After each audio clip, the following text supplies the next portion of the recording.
Hello everyone, আসসালামু আলাইকুম। আশা করি সবাই ভালো আছেন। আজকে আমি রান্না করব মুরগির মাংস, কোনো প্রকার বাটাবাটি ছাড়াই। আশা করি আপনাদের ভিডিওটা ভালো লাগবে। চলুন তাহলে রান্না দেখে নেওয়া যাক। প্রথমে আমি চুলায় একটা কড়াই বসিয়ে কড়াইতে পরিমাণ মতো তেল দিয়ে নেব। তেল দেওয়া হয়ে গেলে পরিমাণ মতো পেঁয়াজ কুচিয়ে দিয়ে নেব। এগুলো আমি আগে থেকেই পেঁয়াজগুলো কুচিয়ে রাখছিলাম, সেগুলো দিয়ে দিলাম। পেঁয়াজগুলো একটু ভাজা ভাজা করে নেব, সুন্দর করে নাড়িয়ে চাড়িয়ে সুন্দর একটা কালার আসবে। দেন এর ভিতরে আমি কিছু রসুন দিয়ে নেব। পরিমাণ মতো রসুন দেওয়া হয়ে গেলে রসুন আর পেঁয়াজ একসাথে আরেকটু সুন্দর করে নাড়িয়ে চাড়িয়ে নিতে হবে, সুন্দর আরেকটু কালার আসার জন্য। বেশি লাল করা যাবে না, সামান্য একটু লাল হলেই হবে। দেন তার ভিতরে আমি কাঁচামরিচ দিয়ে নেব। কিছু কাঁচামরিচ আমি চিড়ে রেখেছিলাম, সেগুলোর ভিতর দিয়ে দিলাম। তারপরে সবগুলো একসাথে মিক্সড করে তারপরে আমি এর ভিতরে জিরা গুঁড়ো দিয়ে দিলাম, একটু ধনিয়া গুঁড়ো দিয়ে দিলাম, একটু লবণ পরিমাণ মতো দিয়ে দিলাম। তারপর পরিমাণ মতো হলুদ গুঁড়া, পরিমাণ মতো গরম মশলার গুঁড়া দিয়ে নিলাম। দেন সবগুলো মশলা, সবগুলো পেঁয়াজ রসুন একসাথে মিক্সড করে সুন্দর করে নাড়িয়ে চাড়িয়ে নিয়ে সুন্দর করে কষিয়ে নিতে হবে। এর ভিতরে একটু সামান্য পরিমাণ পানি দিয়ে নিলাম। পানি দিয়ে কষালে টেস্টটা আরও সুন্দর আসে আর মশলার ঘ্রাণটাও সুন্দর আসে, এই জন্য সামান্য পানি দিয়ে নাড়িয়ে চাড়িয়ে নিয়ে সুন্দর করে কষায় নিতে হবে। এই মশলাগুলো সুন্দর করে কষানো হলে মাংসের স্বাদ বেড়ে যায়।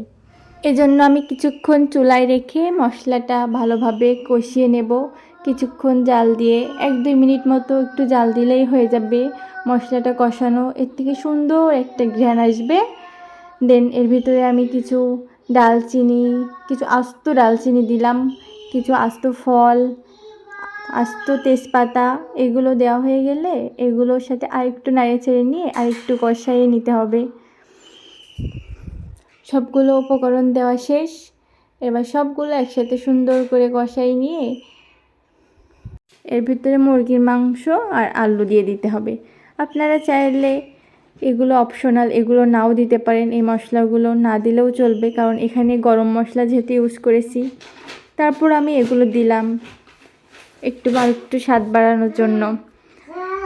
এরপরে মুরগি মাংস কেটে রাখা সেগুলো দিয়ে দিলাম।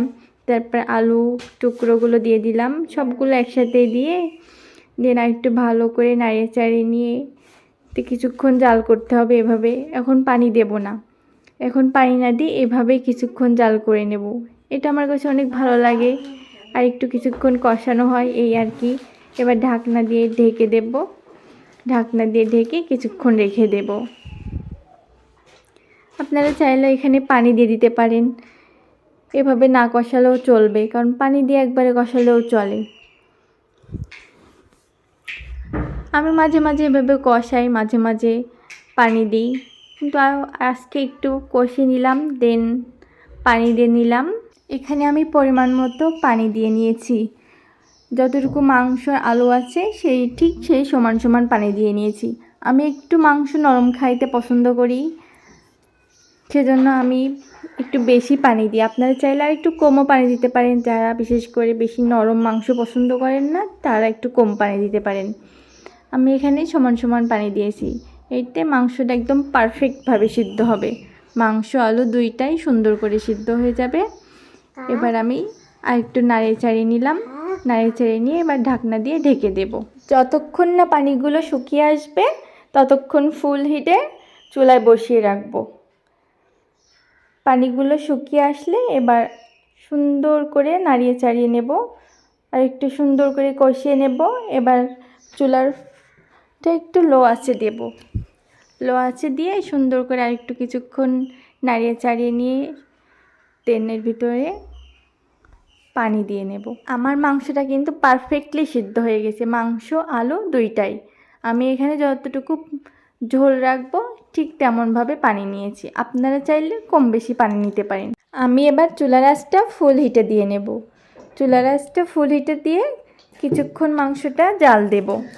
মাংসটা সুন্দর করে নাড়িয়ে চাড়িয়ে নিয়ে এর ভিতরে আমি আবার কিছু গরম মশলার গুঁড়া অ্যাড করব। ব্যাস, এবার সব মশলাপাতি দেওয়া শেষ।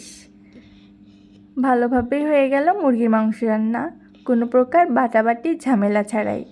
দেখলেন তো কি ফাইন, কোনো প্রকার বাটাবাটি ঝামেলা ছাড়াই সুন্দরভাবে মুরগির মাংস রান্না হয়ে গেল। এবার চুলার আঁচটা ফুল হিটে দিয়ে কিছুক্ষণ মুরগির মাংসটা জাল দিয়ে নিতে হবে। আর একটু সুন্দর করে নাড়িয়ে চাড়িয়ে নিয়ে কিছুক্ষণ জাল দিলেই হয়ে গেল পারফেক্ট মুরগির মাংস রেসিপি। এভাবে রান্না করলে কিন্তু খুব তাড়াতাড়ি রান্না হয়ে যায়। ওকে, ভালো থাকবেন। এতক্ষণ আমার সাথে থাকার জন্য ধন্যবাদ।